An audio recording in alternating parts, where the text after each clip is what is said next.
Good afternoon, guys, and welcome to the podcast. I've got a fantastic guest for you today, Riggs Eckelberry. He's going to talk to us all about today's topic is going to be about water, and we'll talk about water health, water filtration, water systems, and also the water crisis. And I'm really happy to have him on to share his knowledge and expertise. Riggs, welcome. Christopher, it's such a pleasure. And we're in Florida, you're in Texas. I hope the weather's okay. We're past the hurricane season, hopefully, but talk about yourself and your journey, and we'll dive right into the questions. Very simple. When we talk about water, we talk about industry and agriculture, which represent 90% of all water use. They tell us that I came from California in May of 2020, escaping what? And I was escaping to Florida. But what they were telling us was to take short showers. But we're only 10% of the demand. 90% comes from industry. And even more important, 90% of the toxins come from industry and agriculture. So the water you have that you're drinking, who drinks from tap water anymore? Forget about it. And the reason is that there's so much industrial toxins in the water. It's gotten so bad that now there's class action suits against the companies making the water, the dirty water, that got treated by the city, but not enough. The city doesn't get sued. It's the original polluter. And so the polluters are going, if that's how it's going to be, then I'm going to go ahead and treat my own water. And so we have a trend towards industry doing its own water treatment, agriculture, same thing. And it gives them all kinds of advantages. And that's what we're working on really, is the biggest part of the problem right now is industrial pollution. And if we can solve that, then people can be healthy and water can be cheaper, because right now it's inflating way too fast. Interesting. Yeah, because I live in Texas, and during the summertime we have droughts, and also because the soil isn't as stable, we get a lot of pipe busting and they have to shut off the water a lot. Talk about the silent crisis, the water crisis is getting louder and louder. Okay, silent crisis is every 2 minutes there's a sewer main break in America, every 2 minutes. And you don't notice it because it's in somebody's backyard, but now there's poop all over the block, right? This is happening a lot. Also, the American Society for Civil Engineers really updated their projections. Now they project that we will have unpaid bills of $435 billion a year for water infrastructure by 5 years from now. Just 5 years from now, almost $500 billion of unrepaired things, fixed things not fixed. And it's really accelerating because of problems like climate change, sewer overflows, and so forth. What's the solution? But nobody's going to come up with $500 billion. Not going to happen. It happens, but we're not the Ukraine, so we don't get that money. Is a sarcastic way of saying that water is very low on the list for funding by central government. So the solution is DIY, do it yourself. There's a big trend with decentralized water, companies doing their own water treatment. And they can recycle it. It's much cheaper for them because there's no inflation really.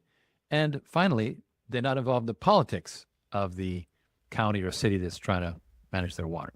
So that's what it's all about. It's called Water on Demand.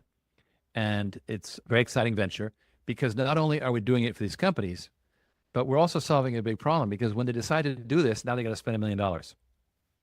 And they don't, a lot of companies don't have $1 million for water treatment. If you're a brewery, you have budget to make beer. You don't have budget to treat water. You send that to the city. But now the city won't take it. Now you got to spend $1 million. You don't have that $1 million. So we say, no problem.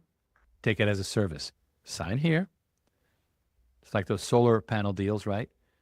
Sign here, 20 years. We'll put our machine on site. You'll pay on the meter. You get clean water, and it's water as a service. And this will revolutionize the water industry, which right now is trapped in low profit, slow moving business model, which is based on selling machines.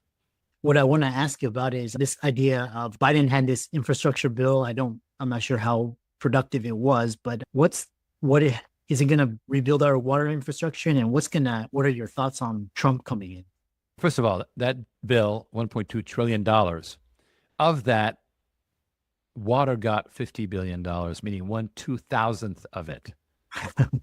So, and nothing. So now, and furthermore, as we know, that the outgoing administration did a very bad job of spending money. They just don't know how to, I don't know, spend money, but didn't know, they knew how to spend money. Let's put it that way. Yeah. Now, the new administration, we don't know. There's a lot of good talk going on. I think it's wonderful. But the really important part is the focus on making America healthy again, right? There's a recognition now that there are toxic microplastics being put into our water every single day. Mm. And those don't break down. And what do you do about it? For starters, you can get it out of the drinking water, right? So that's the first step.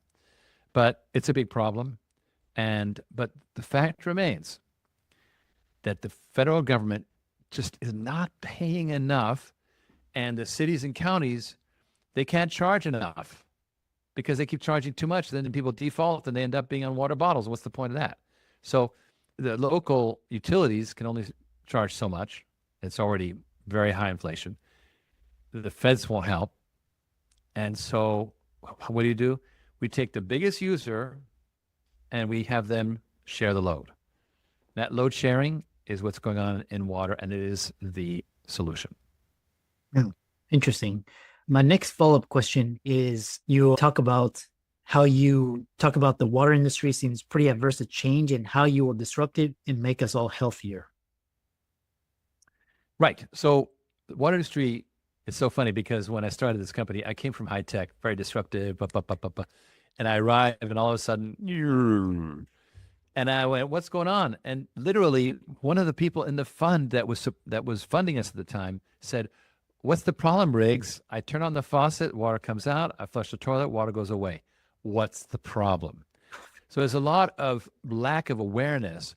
Yeah, I hear Flint, Michigan's got problems and this and that, but that's not me. I'm fine. Everything's fine. Water's okay. And so people have bigger problems than water, they think. The problem is that it's inflating faster than college tuition or hospital health services. Wow. They're inflating very fast, Wow. becoming unaffordable for people. And water we take it for granted. Yeah. So that's really the problem. So we have literally an unfunded mandate because, for example, the EPA is saying to all the utilities, you got to take care of those forever chemicals. And for all 150,000 water systems in America, they allocated a total of $5 billion. Thank you very much. That's one water system in LA. That's it. You just spent all the money. You're done. So the problem is we have an unfunded mandate to do something about it. And what we are able to do is do something about it, right? For decades now, we've talked about high-speed transit in America. And we're going to have high-speed trains there. No, what we're going to get is a robotaxi. We're just going to get the robotaxi. Private industry will take care of the problem, and it'll be better. Do you know, I lived in Europe. People don't love public transit because you got to get to the train stop, take the train, and you got to go from the train stop to the place. It doesn't take you from door to door. It doesn't do that. It's not a luxury. And this is true of, it's nice to be able to go really fast on high-speed trains, but most train travel is really boring, and you don't have privacy, et cetera. In America and now in China, et cetera, we're making robotaxis happen. And big example in Wuhan where they had a big test of robotaxis and it worked fantastic. It was very limited. It was a fenced-in system. It was just a test, but it was a huge success because it was cheap. It's 30 cents. You could go down to the grocery store for 30 cents. Boom, jump in the car. Same thing in water. We're just going to bypass the whole problem and just do it at a human scale right now. In this case, at an enterprise scale.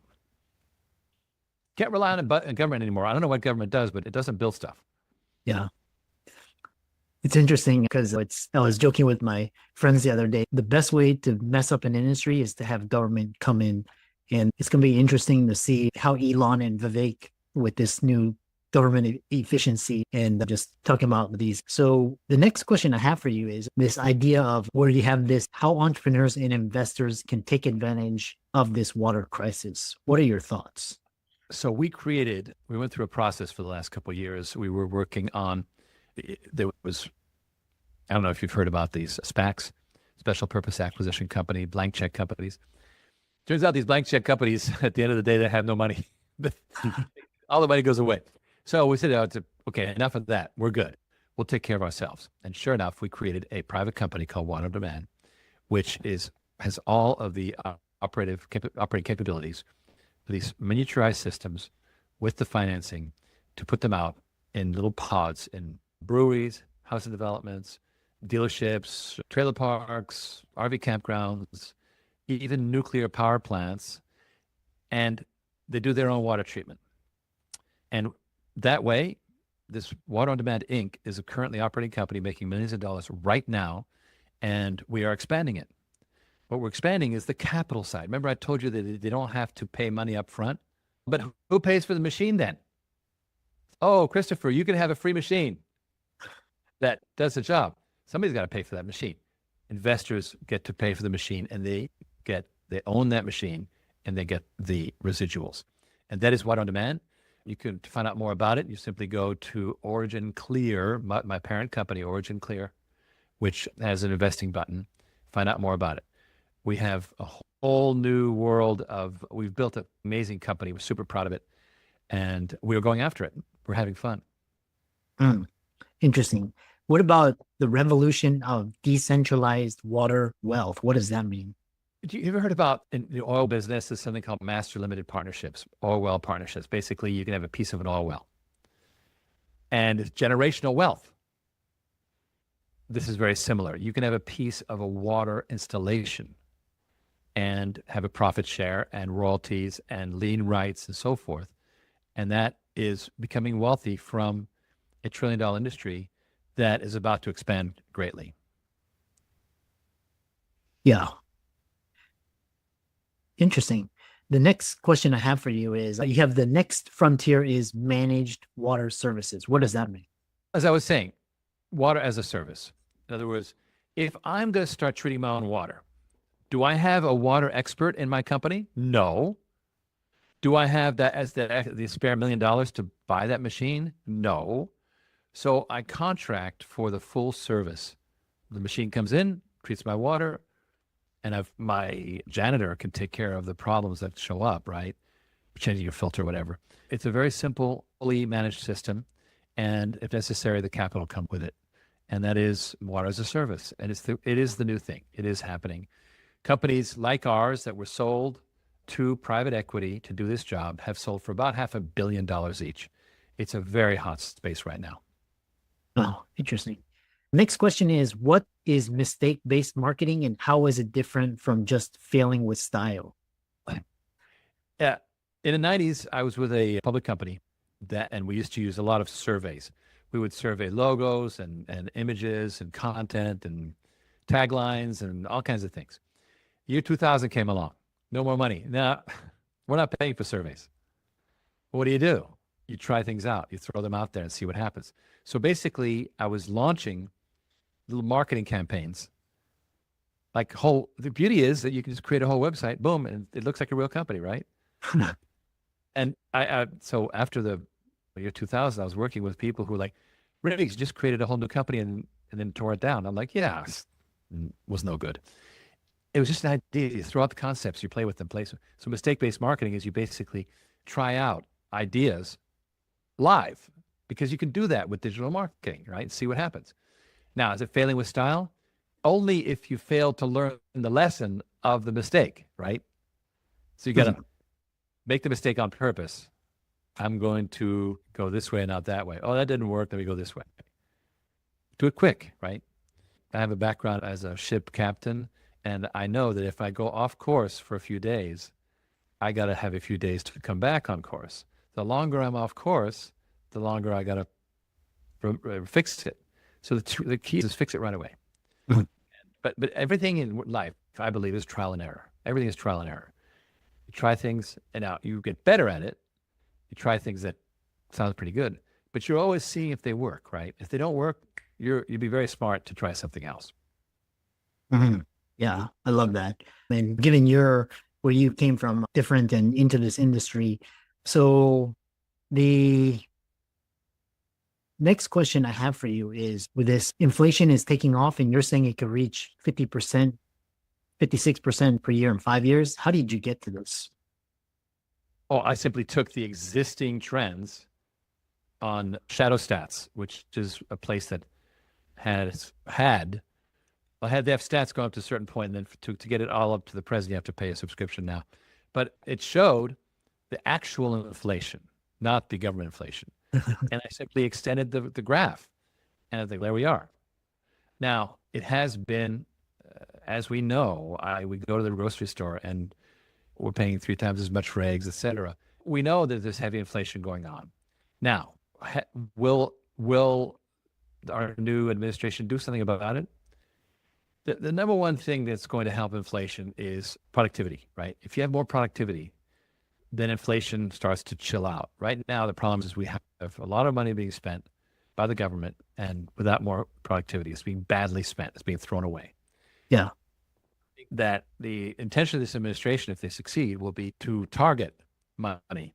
And so hopefully the inflation will chill out. I don't know, but at least they have the right idea. Yeah, they're trying to grow our way out of the problem as opposed to trying to fix the debt with just the current existing. And like I said, the whole government spending is just so inefficient and just and a lot of grifters and corruption. Very interesting. If people were, how can people prepare? What should people start doing to prepare for this? Either profit as an investor or prepare for just water crises. How should people prepare? The key is asset-based investment, right? Whether you do it with any asset is good, because assets tend to hold their value against paper currency. So you want precious metals or Bitcoin or whatever. In our case, we've created an asset called water, which is still early stage. So it's underpriced in our opinion. So become involved with water on demand capital, get a piece of a water system that's productive, long-term contract, you get a profit share, you get a bunch of shares in the company, you're a happy camper. Interesting. Yeah. And how can people find out more about you and the work that you're doing? Go to originclear.com. And if you're interested in hearing about how to become an asset investor in water, just click on the Invest Now button. It's also water.originclear.com. And I really look forward to hearing from people. Once a month, we have a broadcast called Legends of Water, where we invite super cool people. We're having ours this Thursday at 8 p.m., the third Thursday of every month. People should just go to Origin Clear and check in under the Legends of Water and join us. And it's a live show. It's a lot of fun. And you'll hear from us. We'll discuss everything about it. Excellent. Yeah. Thanks so much for coming on and sharing your wisdom and expertise, and keep up the great work. Christopher, it's been such a pleasure. Thank you. And I wish you the best of luck in Austin.